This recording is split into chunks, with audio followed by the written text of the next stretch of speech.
Good morning बच्चों, स्वागत है आपका आज की इस वीडियो में। आज हम आपको उससे अगली न्यूमेरिकल बताएंगे। देखिए, जो मैंने प्रश्न लिख लिए हैं वो प्रश्न एनसीईआरटी जो पुस्तक है आपकी, एनसीईआरटी की जो बुक है उसमें प्रश्न 12 है और प्रश्न 12 का ए पार्ट, दो पार्ट थे ए और बी। तो ए पार्ट मैंने पिछली वाली वीडियो में निकाल दिया था और बी पार्ट में इस वीडियो के माध्यम से आपको समझाऊंगा। देखिए, तो सबसे पहले हम सवाल को पढ़ते हैं कि दो विद्युत रोधी आवेशित तांबे के गोलों ए तथा बी के केंद्रों के बीच की दूरी 50 सेंटीमीटर है। यदि दोनों गोलों पर पृथक पृथक आवेश 6.5 × 10⁻⁷ कूलम है, यदि प्रत्येक गोले पर आवेश की मात्रा दोगुनी तथा गोलों के बीच की दूरी आधी कर दी जाए तो प्रत्येक गोले पर कितना बल लगेगा। तो सबसे पहले सवाल को समझते हुए हम पहला स्टेप लेंगे। देखिए,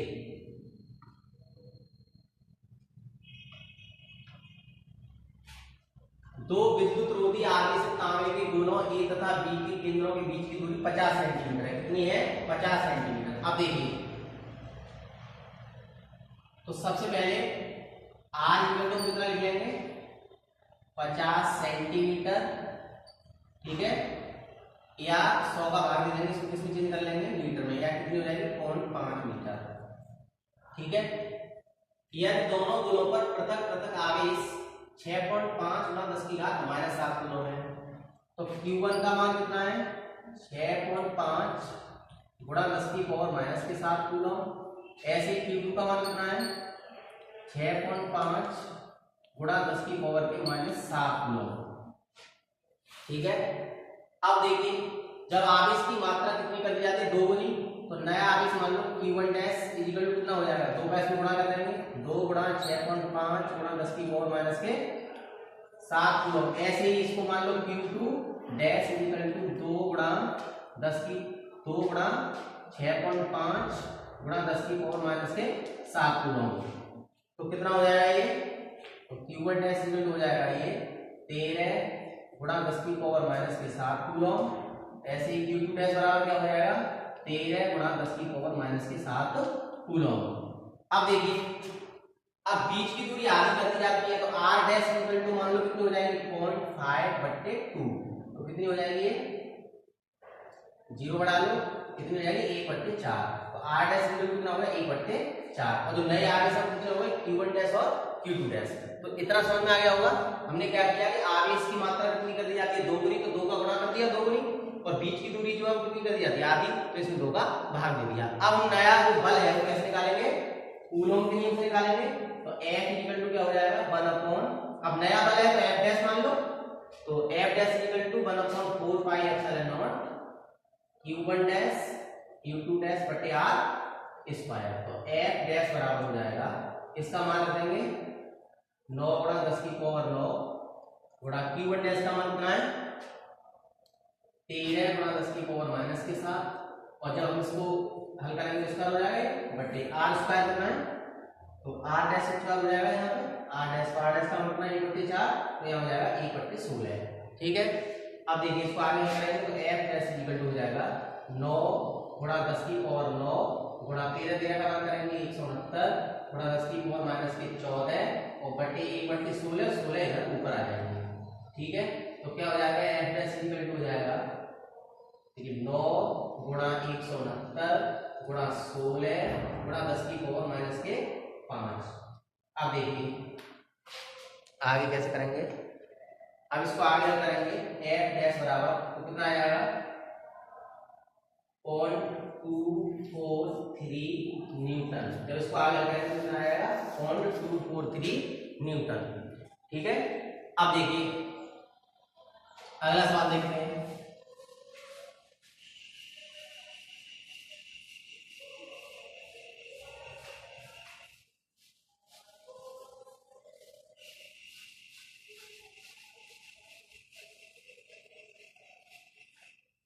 अगला सवाल क्या कह रहा है कि मान लीजिए प्रश्न 12 है, यानी जो ऊपर वाला प्रश्न 12 लिखा हुआ है उसमें गोले ए तथा बी साइड में सर्वसम है। देखिए ध्यान दें कि कोई गोला ए है, एक गोला बी है, ठीक है, ए गोला है, ये बी गोला है। साइड में कैसे सब समय, तथा इसी साइड का कोई तीसरा अनाविष्ट गोला।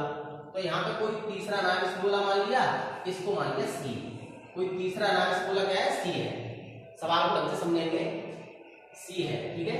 मान लिया हमने अपनी तरफ से अनाविष्ट गोला, पहले गोले के संपर्क में, तत्पश्चात दूसरे गोले के संपर्क में लाकर अंत में दोनों से हटा लिया जाता है। अब ए तथा बी के बीच नया प्रतिकर्षण बल कितना है? तो सबसे पहले हम क्या करेंगे कि ए पर जो आवेश है वो प्रश्न 12 से लेंगे। तो कितना है ए पर आवेश? तो यहाँ पर मान लो Q1, तो Q1 इक्वल टू कितना है 6.5 गुणा 10 की पावर माइनस के 7 कूलम। ऐसे Q2 बी गोले पर Q2 बराबर कितना है 6.5 गुणा 10 की पावर माइनस के 7 कूलम। अब सवाल ये कह रहा है कि इसको सबसे पहले तो ए के संपर्क में, यानी अनावेशित गोला जो है सबसे पहले किसके संपर्क में आता है? ए के गोले के संपर्क में आता है। तो जब ए गोले के संपर्क में आएगा तो जो आवेश जो क्या जगह बढ़ जाएगा, दो जगह बढ़ जाएगा। अर्थात जो नया आवेश होगा वो Q1 डैश मान लीजिए क्या हो जाएगा, Q1 डैश इक्वल टू क्या हो जाएगा Q1 प्लस, अब मान लीजिए इस पर Q3 आवेश है, कितना है, और Q3 आवेश है और अनावेशित है, तो इसका मतलब इसका आवेश कितना है 0। तो Q इस अनावेशित गोला जो है C, उस पर आवेश कितना है 0। तो अब देखिए जब दो जगह बढ़ जाएगा तो Q1 डैश आवेश कितना हो जाएगा इन दोनों पर, Q1 dash equal to Q1 plus Q3 और बटे 2, ठीक है। तो कितना हो जाएगा मान रखेंगे, तो Q1 डैश इक्वल टू हो जाएगा, Q1 का मान कितना है 6.5 into 10 पावर माइनस 7 कूलम, ठीक है, प्लस 0 और बटे 2।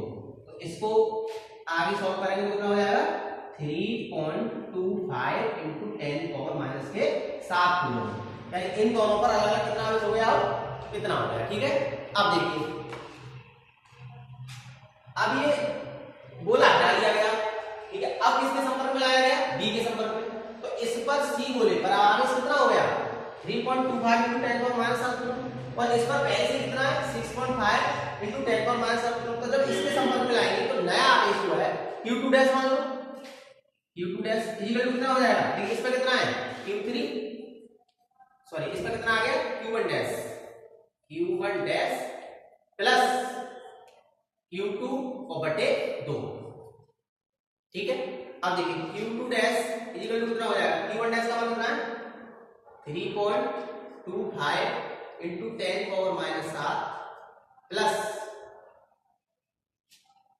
Q2 का मान कितना है 6.5 into 10 पावर माइनस के 7 और बटे कितना है 2। तो इसको आगे हल करेंगे तो कितना आ जाएगा, ये ध्यान से समझेंगे 4.875 into 10 पावर माइनस के 7 कूलम। अब हमारा क्या आ गया, इन दोनों पर अलग अलग आंसर है, ठीक है। तो अब देखिए आगे, यानी सबसे पहले कौन से गोले के संपर्क में आया, ए गोले के संपर्क में, फिर कौन से गोले के संपर्क में आया, बी गोले के। तो अब जो दो नए आवेश हैं, जो नए आवेश हो गए, अब ये गोला हटा लिया गया। तो जब गोला हटा लिया गया तो नए आवेश कितने कितने हो गए, Q1 डैश और Q2 डैश, ठीक है। अब इनके बीच हमें नया प्रतिकर्षण बल निकालना है। तो देखिए कैसे निकालेंगे, कूलम का नियम लगा देंगे। तो कूलम का नियम F equal to F dash मान लो नया प्रतिकर्षण बल F 1/4 pi epsilon Q1 dash into Q2 dash बटे, अब देखिए नई बीच की दूरी कितनी मान लेंगे r डैश स्क्वायर। तो 0.5 है इस समय, दूरी क्या है 0.5 ही है ना, दूरी से तो कोई मतलब है नहीं, तो दूरी हम आधी मान ले रहे हैं 0.5 लगा देंगे। तो F डैश इक्वल टू कितना हो जाएगा, इसका मान 9 गुणा 10 की पावर 9 गुणा Q1 डैश का मान कितना है 3.25 into 10 power minus 7 into Q2 dash का मान है 4.875 into 10 पावर माइनस के 7 बटे r स्क्वायर। तो r स्क्वायर का मान कितना है 0.5 का स्क्वायर, ठीक है। जब हम इसको आगे हल करेंगे तो हमारा जो मान है वो कितना आएगा 5.7 into 10 पावर माइनस 3 न्यूटन। तो नया प्रतिकर्षण बल जो कितना हो जाएगा 5.7 गुणा 10 की घात माइनस के 3 न्यूटन।